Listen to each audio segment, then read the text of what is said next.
Hi, I'm Martin, and welcome to Upgrade Your Day, the podcast. Oh, it was so good to be there after lockdown, after it being cancelled 2 years in a row. And as always, it's just that, pause on life, pause on normality, isn't it? And it's indulgence in whatever way that is, just an indulgence of music or indulgence of socializing or being with people you love and seeing these faces and dancing. And it was magical as always. I absolutely loved it. So finally, we have reached episode 16, the last of season 1 here at Upgrade Your Day podcast. I honestly can't believe I've even got to episode 16. My lovely producer Carly, when she mentioned doing a podcast, I was a bit like, oh, everyone's doing a podcast, and into which she said, exactly. That's why, and there'll be many more people yet, so just get on it. I wasn't sure, and I'm so glad that she pushed me, because I've absolutely loved doing these podcasts. I've loved chatting to people, and the messages that I've got back from you guys, even if I haven't replied yet, I will do. Honestly, I cannot thank you enough for all the lovely things that you've said, all the little stories that you've heard, and bits of information that hopefully you've sort of taken on board. I know a lot of you have said that you've changed. Well, you've changed your daily routines, your daily life by some of the advice that's been given on these podcasts, and the way that other people go about day to day, whether it's their mindfulness or their anxiety or whatever it may be. You've learnt from it, which is amazing, and I can't thank you enough. It's quite amazing when I look back through. I've got a little list here. Starting from episode 1, we talked about mindfulness, photography, awareness. Not this isn't all in one episode. That'd be quite an intense one episode if it was. So episode 1, mindfulness, and then we did photography, awareness, drama, sound healing, the sea, festivals, storytelling, colour, self-compassion, yoga, resilience, affirmations, gratitude, puppetry, and then the final one today, which is kind of mad. We've done so much. It's just brilliant. Absolutely brilliant. So thank you for listening. I thought the best way to finish season 1 would be exactly where we started, with episode 1 and Hannah from Loveday Wellbeing, a gorgeous friend of mine. I thought, let's get her back. It's been 4 months. We've all had a summer. Let's see what she's been up to. Let's see what she has to say. And let's do a little recap and just touch base with Hannah from Loveday Wellbeing for this final episode. Here's the gorgeous Hannah. So I am here with my lovely, gorgeous friend, Hannah. Hello. Hello, how you doing? I'm good. And, as we were chatting, we had a little chat before we started recording. So we had our chat about 4 months ago, which must have been like April, May time, I think. It must be actually, 4 months. How's your summer been? Tell us. What have you been up to? What's your highlights? And have you had a chance to be mindful? It's been a wonderful summer with so much excitement and fun and lots of trips and travel. Totally overwhelmed by it, really, of how lovely it's been. There's been so many highlights. It started off with Skegness, Butlins, Hendu. Then it went to Glastonbury, which I'm sure we'll dive into. And then it was like Love Supreme Festival, Jazz Festival in Brighton. Off to south of France, Provence, camping in Bedfordshire with the girls and the kids. So it's really been, it's been great. Full of gratitude. And have I been mindful?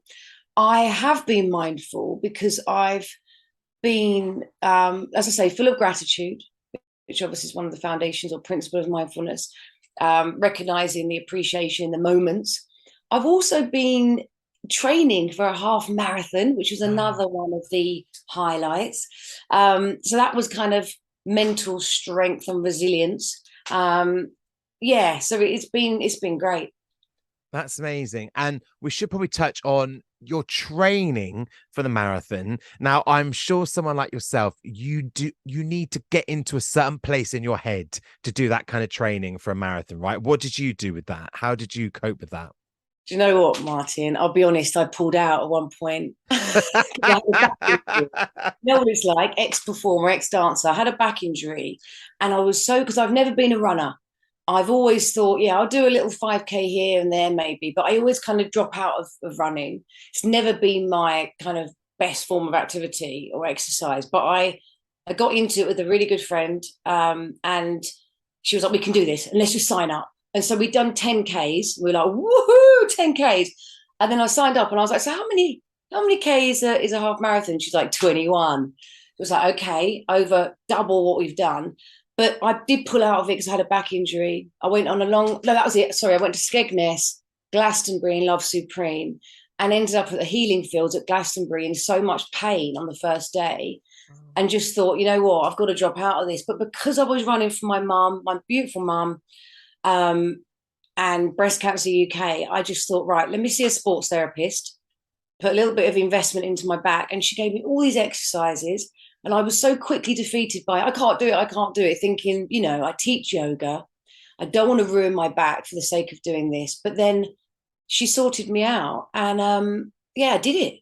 And my back felt absolutely fine. So I carried on, even though it was, in the summer, your routine's out the window, isn't it? And also maybe a little bit more booze because you're out on your holidays and your trips. So it was like really had to keep on with it and keep quite consistent. But they say if you do 10 miles, you're all right. It's Okay. 13, I think it's 13.3 miles altogether. But if you do a 10 mile, you're all right because the rest of the adrenaline. Wow. Jeez. And I've actually had a friend, well, you know Lainey. You remember Lainey from the ships? So she Yeah. messaged me. It's actually on my Facebook. She said that when she started training for her marathon she's doing, she couldn't listen to music because she was running with the beat of the music and it wasn't helping her at all. So she started listening to our podcast, Yeah. episode 1 with you and me. And she wrote this lovely message, which I'll show you after, saying how lovely it was to hear us two chatting in that first episode. And that's what she's been doing while she's been running. So do you know what? Oh, If you're training for a marathon, stick on an Upgrade Your Day podcast. It might give you that positivity to run a bit 100%. faster. Yeah, 100%. And top tip is start running with nothing. Start running with nothing until you get a bit bored, get in your flow state, find your zone, What, nothing and on? Nothing on? What? nothing on, nothing, headphones in, but nothing on, and just keep running. Apart from clothes, obviously. Oh, sorry, nothing on. Yeah, put your Yeah. pants on. Okay. Yeah. Yeah. I'm sure. I'm sure. I think I've seen you run around a few times with nothing Naked on, but running. It's a new thing. It's going to be a new trend. Yeah. And then when you start to get a little bit bored, yeah, stick a podcast on, upgrade your day, obviously, the best, and then go on to music or whatever it is to keep your that boredom away. Because I found it was a bit of boredom. But whatever, if you're thinking about doing it, absolutely just go for it because it was just such the best demonstration of human spirit, and coming from lockdown and social distancing and someone coughing and you're stepping back and screwing your nose up at them, to then standing there along or running alongside people just constantly with this flow, this stream of encouragement and joy and motivation, high fives all along the way, people just looking at you going, go on, you're doing well. I mean, it was just miles apart. It was so lovely, really lovely. And then I had family members meeting me at different parts of London, like on Tower Bridge, and seeing their little faces, and my brother and my sister-in-law, and then they're suddenly on Boris bikes, and 10 minutes later you can see them on Boris bikes going along. and you know what? We should talk a little bit about Glastonbury because we were both there and luckily we managed to meet up. How was it for you this year? How was Glastonbury? Oh, it was magical. It was so good to be there after lockdown, after it being cancelled 2 years in a row. And as always, it's just that, pause on life, pause on normality, isn't it? And it's indulgence in whatever way that is, just an indulgence of music or indulgence of socializing or being with people you love and seeing these faces and dancing. And it was magical as always. I absolutely loved it. I absolutely Yeah. loved it. It's pure escapism, isn't it? You haven't got the responsibilities, the meetings, the appointments, I think we spend a lot of time in fight or flight mode of, are we being judged or are we judging others or am I doing well enough? Am I this enough? Am I that enough? And for that weekend, the time you're there, you get to just go, do you know what? I'm going to be my authentic self. I'm going to be silly like a child if I want to be silly. I'm going to dance all night if I want to dance all night. I'm going to laugh. I'm going to just appreciate this moment. And so it really is, oh, it's just beautiful. If you're passionate about the arts or music or even getting back to basics, you're a bit of a hippie. I love it. I love camping as well. It's great, isn't it? And there's also this feeling of gratitude, like this. It's so overpowering, actually, because the amount of times that you just constantly think, "How lucky am I to be here, surrounded by this, doing this?" And everybody says, "I just wish Glastonbury was all year round and we could just live here." I just wish everybody could just afford to live in that whole Glastonbury state where you can just walk around doing what you do, and it's not about seeing the bands or listening to the music or watching the circus. Sometimes it's just about walking and Yeah, people watching and just embracing that atmosphere. That it's electric, isn't it? It's it really electric. is. It is. It's like you know, your MO is pure enjoyment and being present. It's a struggle to not be present there, isn't it? Because there's so much to absorb. It's sensory overload, and it's anything goes. You know, you've got your dad walking along in Mario outfit, and then you've got a woman that's definitely over 65, naked, cycling. She's out naked doing her daily exercise, so why can't I? But you know, and it's like anything goes. There's no judgment. There's no No. that looking someone up and down. It's just be yourself and Yeah. just enjoy it. You're so right. It's such a vibrant, eclectic, accepting crowd of people that, as you say, recognize just how fortunate they are to one, be Mm. able to afford it, two, to get on that ballot list, like they're golden tickets, aren't they? Like Willy Wonka's chocolate factory. It's like, wow, we got tickets again. And just, yeah, it is amazing to feel so free. That's what it is, isn't it? It's Yeah. completely freeing your spirit and freeing your soul. Now, what I must say, I did mention it to you at the time. I don't think we've talked about it, but there was somebody in the Greenpeace area doing power ballad yoga. And I think we mentioned it and we were like, oh, we must go. And then one day me and Bruce are walking around early in the morning and we walked past this stage and we could hear some 80s power ballad blasting out. And then we saw these people bent over backwards and we were just like, oh, here it is. Power ballad yoga. Did you get to go to one of them? Oh, I wish I had of. I didn't. I mean, imagine doing a down-facing dog to Celine Dion. Baby, think twice. That's Oh, exactly what oh, it was. Brilliant, babes. You need to look it wow. up. I think they're on social media as well. I'll always give them a plug because they're great. Power Ballad Yoga. Honestly, Yes. it's worth checking out. It was just the most funniest Oh, thing.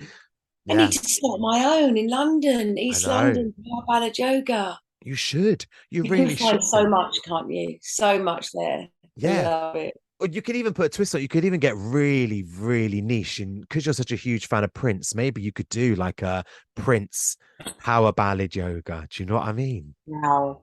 Oh, yes. I might, Around his, yeah, his yeah. birthday or something. There's lots of stuff. Oh, I'm going to make a note of that. I'm going to register that so I can get a trademark on that now I'll give quickly you before 5%, 5% profits. 17.5. So I'll take the 17.5. Was there a point at Glastonbury where you had a chance to just kind of everything that you're about, especially with Loveday Wellbeing, with whether it's yoga or mindfulness, or just being mindful? Was there any points that you just embraced that at Glastonbury, or were you too busy just having a really good time and Do you know what? The first day, the third day, normally I would end up getting onto the beers and then just, you know, kind of going for the whole experience and really diving into it. And I took that first day to just be at the healing fields and have an early night. And I think I was someone from Incisive Media recently, I was part of an article about, you know, how to keep your self-care routine throughout Glastonbury. You know, you don't have to go for it a million miles an hour. Each year you might do it a bit differently. Have your barocca, have your early nights if you need to. Understand your body and listen to your body. And I think I had quite a busy time leading up to it. And that first day was literally dancing around like a proper hippie to these guys playing the guitar, had a beautiful massage, laying down and just talking and just catching up, just really being in the moment. I didn't want to leave the healing fields that day. It was so, so lovely. And then I think the rest of the time, just really taking the time to have conversations with people and just look around and just think, wow, we're back here again and look at what's gone on.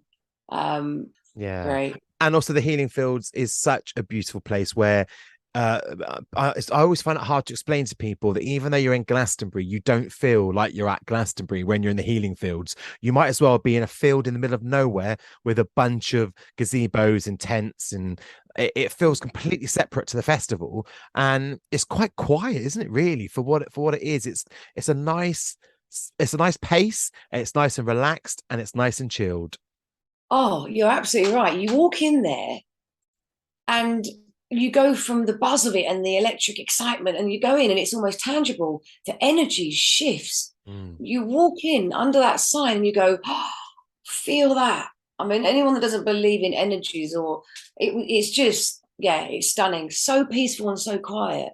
They had a little place called the Sky Dome where they obviously people had got the kind of garden canes and made it into a little dome, and they had some little seats in there and some candles. And I sat in there one morning about 8 in the morning. I was up early for coffee.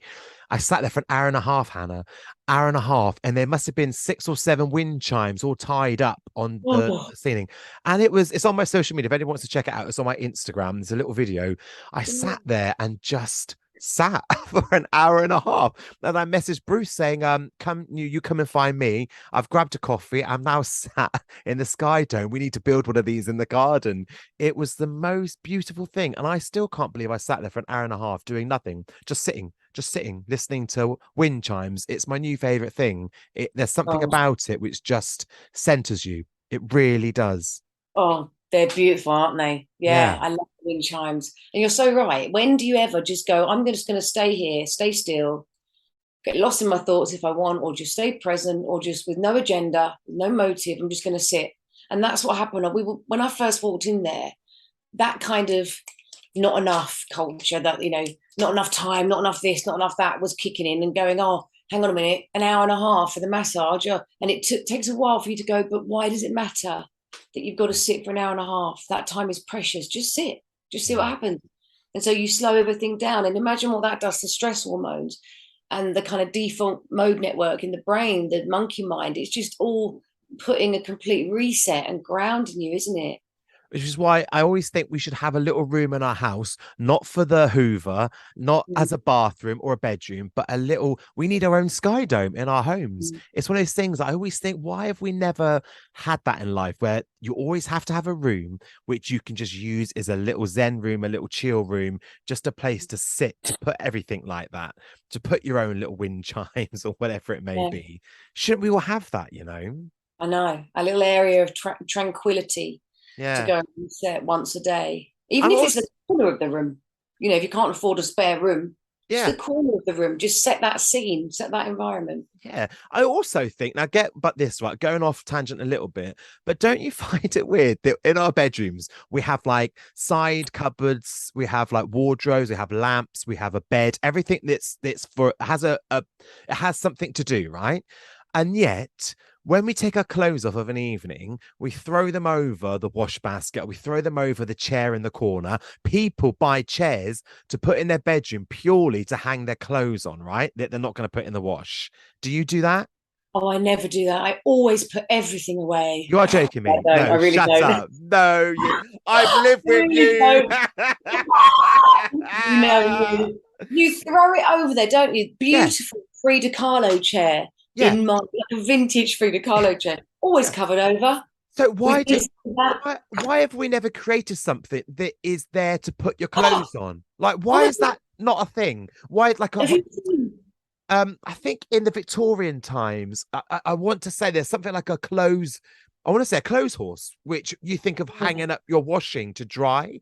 But why do we not have like a clothes horse, like one of those things the athletes jump over? Like a why don't we Yeah. have one of them? Something like a long sausage type stuffed pillow on legs that we put our clothes over. Why don't we have one, Hannah? Invent it, invent it. You're so creative. Do you know what I saw on Instagram? You've just made me remember.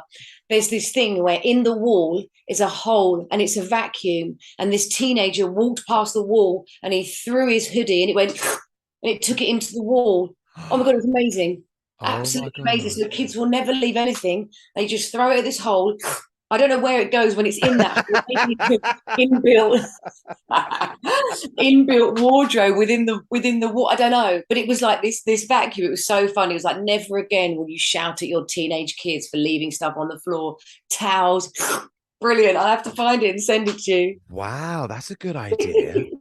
That's a very good idea. That's very modern. How can you create that? It just needs like a Hoover on at all times. It might work. Yeah. Well, with the It, cost of living crisis, we can't power that, can we? oh, I know. Well, do you know what? It's funny because there's these little you might have seen, well, you probably have seen them yourself, but especially where I live along this high street, everybody at their front door has what I call like a little mini fireplace by the front door.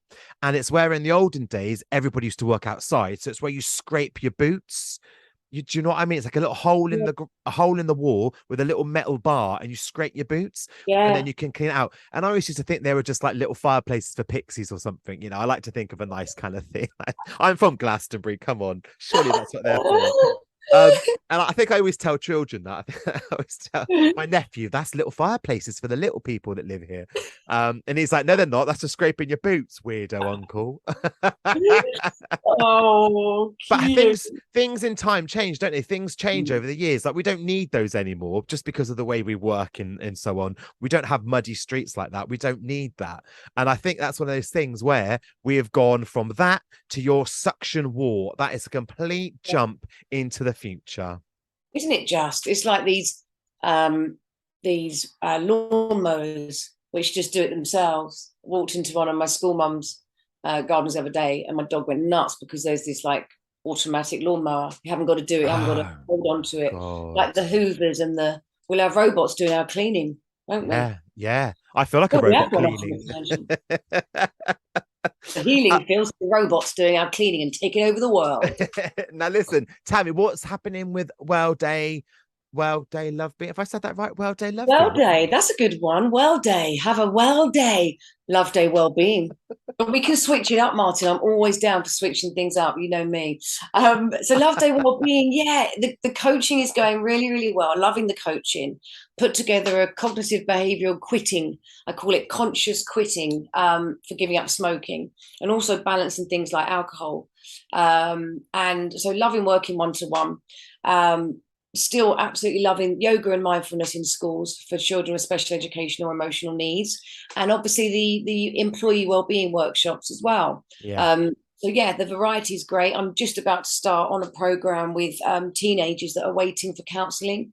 yeah. Obviously, especially since the pandemic, the numbers of young people, all ages really, waiting for counselling, and the waiting list is taking forever. So they send some coaches or mentors, counsellors into schools to kind of bridge that gap. So Ah. that's really good. Yeah, so loving the variety, and obviously getting back into the routine of schools being back, Mm. and yeah, bit of normality again. Bit of normality. So listen, what I'm going to do, I've got these little 5 questions. I'm going to put you on the spot. So this is the end of season 1. I'm starting season 2 at Christmas. We've got loads of people. Hannah, we've got some really lovely stuff coming up. I've got someone to talk about the moon, crystals, all this like really, really cool stuff. So make sure you're listening as well. And I'm sure we'll have you back to chit Yeah. chat about your winter. But I'm going to say something now about things that upgrade your day.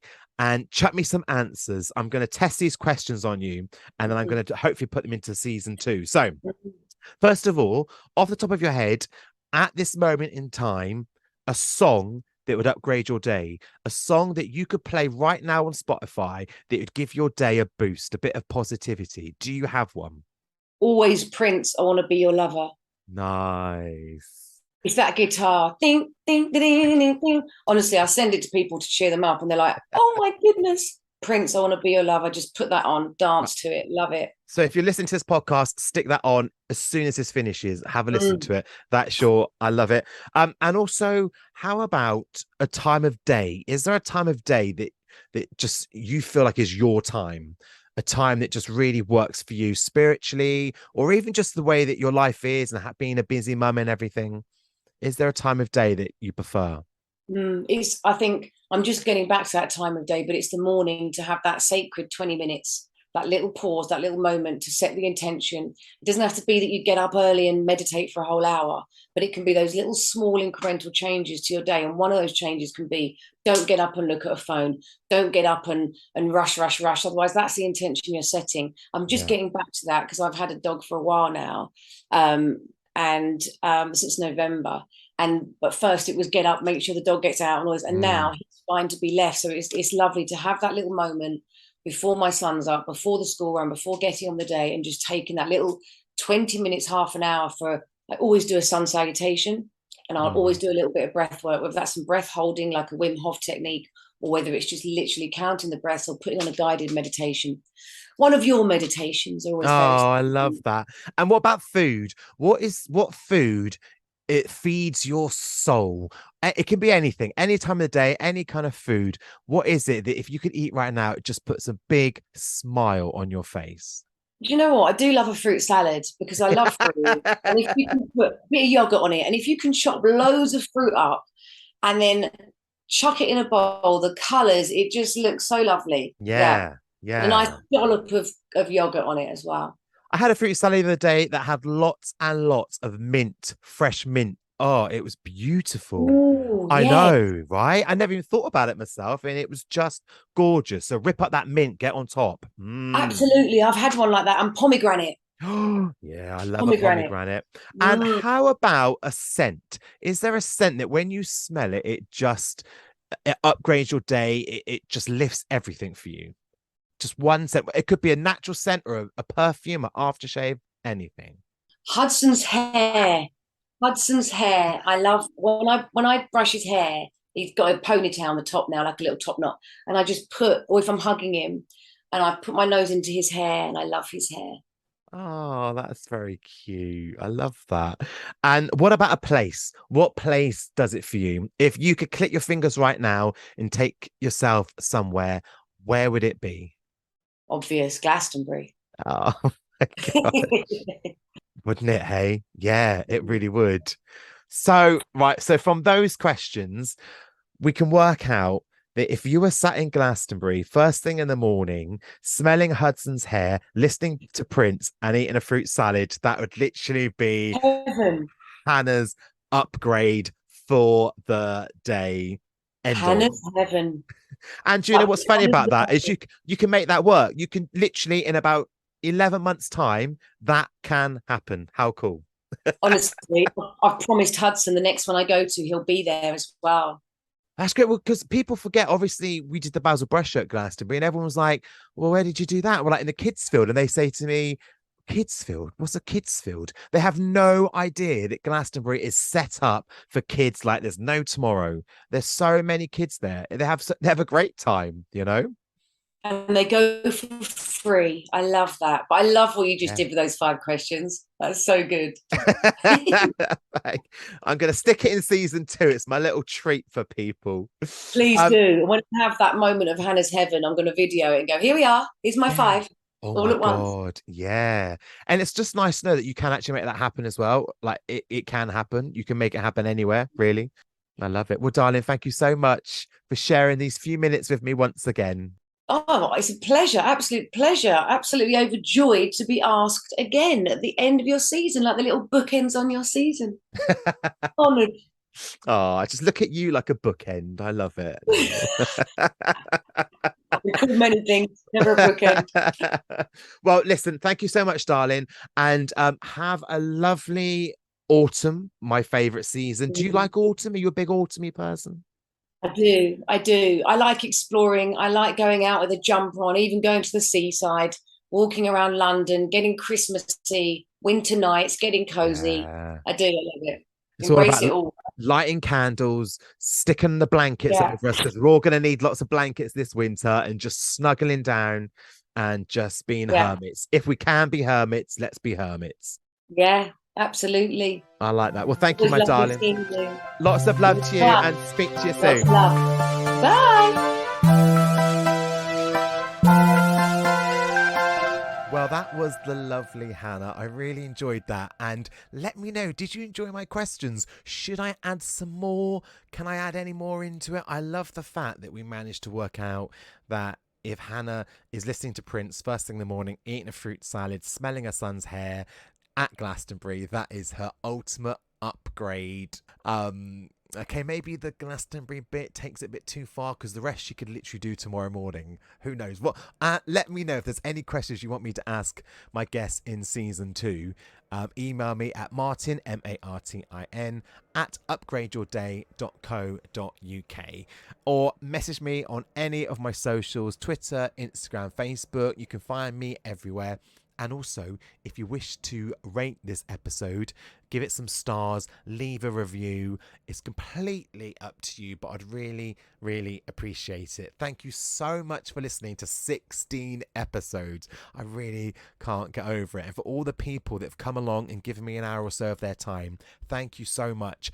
I'm really happy to say that the people that I've spoke to and things that have happened after, other people are making connections with other people because of the podcast. Other people have got some work and have booked people through the podcast. So I just love that it's become this sort of community of people that all just want to put that cherry on the top of their day, to have that little upgrade, and are finding ways to do it, which I just love. That's Hannah just messaging me now with a voice message. She's going to be playing the Prince song. I know that when I press play, she's going to be playing the Prince song. Wait for it. So do you know what? Thank you so much.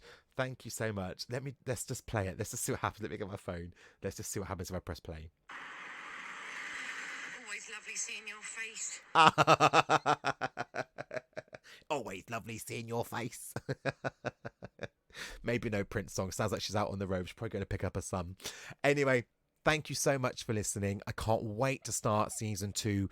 We have some absolutely cracking subjects to talk about in season 2. I did mention about moon and crystals. We're going to be talking flowers. We're going to be talking nature. We're going to be talking spirituality. And we're going to go back over self-compassion, gratitude. Lots and lots to talk about. I'm very excited. Thank you so much. I hope you've enjoyed it. So I will see you very, very soon. Thank you so much for listening. This is me, over and out for season 1, and I'll see you for season 2. Have a great day, everyone.